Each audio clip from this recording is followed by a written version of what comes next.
Sibuk kita tunaikan ibadah puasa dalam bulan Ramadan, adakah kita tahu ibadah ini sebenarnya boleh mengangkat darjah seseorang ke tahap yang berbeza? Persoalan itu akan diperincikan Rizauddin Ruslan dari Kompleks Islam Putrajaya. Riza, silakan. Ya, Zahira, darjat tersebut bergantung kepada sejauh mana individu tersebut mengamalkan makna setiap kategori puasa. Pertama, puasa awam iaitu menahan perut dari makan dan minum serta mengawal nafsu. Biasanya puasa ini dilakukan oleh orang awam atau mereka yang baru mula berpuasa. Kedua, puasa khusus bukan sahaja melakukan apa yang disebut dalam puasa awam, malah menjaga semua panca indera dari melakukan dosa dan maksiat. Lazimnya diamalkan golongan beramal soleh. Kategori terakhir, puasa paling khusus. Fokus sepenuh hati hanya kepada Allah SWT dan dunia sekadar tuntutan agama. Jadi kita dah semakin dewasa, dah semakin terdedah dengan ilmu dan sebagainya. Sekurang-kurangnya kita menuju ke arah puasa jenis yang kedua, puasa khusus, bukan sekadar menjaga fizikalnya, tapi juga menjaga mulut perutnya, menjaga panca inderanya daripada melakukan perkara yang menyebabkan pahala puasa kita berkurangan ataupun menyebabkan terkurang pahala puasa yang kita lakukan, dan inilah suatu jihad ataupun yang memerlukan kesungguhan untuk mendapatkan peringkat puasa yang terlebih baik.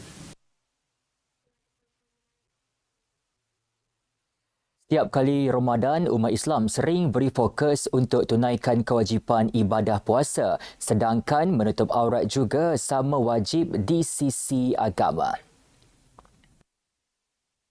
Menurut penolong pengarah kanan Seksyen Dakwah Kreatif JAKIM, Muhammad Firdaus Muhammad Syurkhan, meskipun puasa seseorang yang tidak menutup aurat masih sah, namun pahalanya berkurangan. Kita habiskan pahala puasa kita dengan pakaian yang mungkin menonjol ataupun yang tidak sopan lah.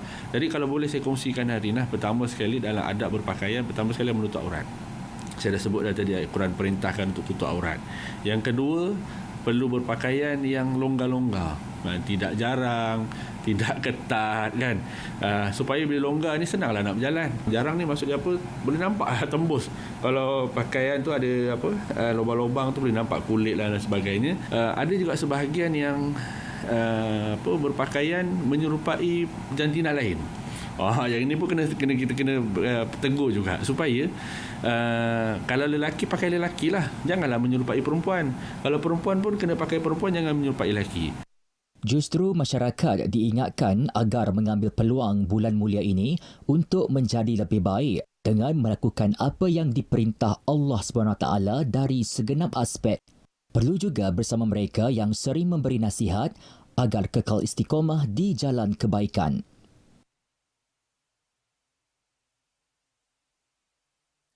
Bagi memberi peluang ibu bapa menunaikan solat tarawih dengan lebih tenang dan khusyuk, Jawi menyediakan pelbagai kemudahan mesra kanak-kanak termasuk khidmat jagaan sementara atau tarbiyatul aulad di 10 masjid di sekitar ibu negara sepanjang bulan Ramadan ini.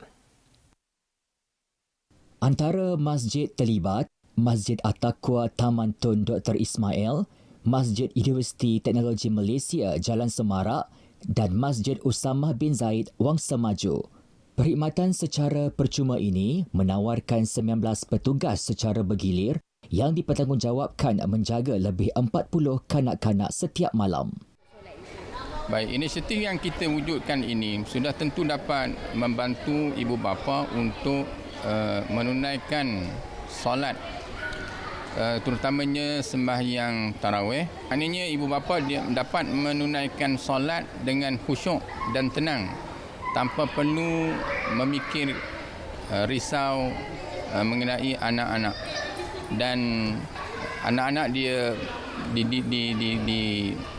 dijaga dengan baik oleh penjaga yang kita telah lantik. Inisiatif ini turut diakui memudahkan urusan ibu bapa terlibat. Inisiatif ini sangat bagus. Nak dapatkan tarawih dengan tenang tu susah.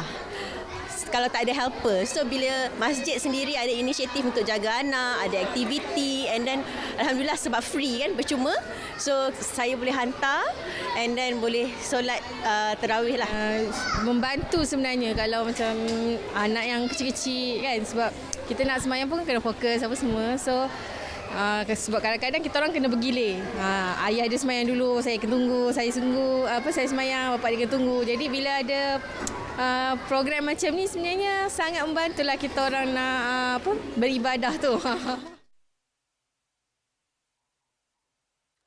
Sekian paparan berita dari Kompleks Islam Putrajaya. Dari sungai ke segara, Palestin pasti merdeka. Assalamualaikum. Baik, terima kasih Reza.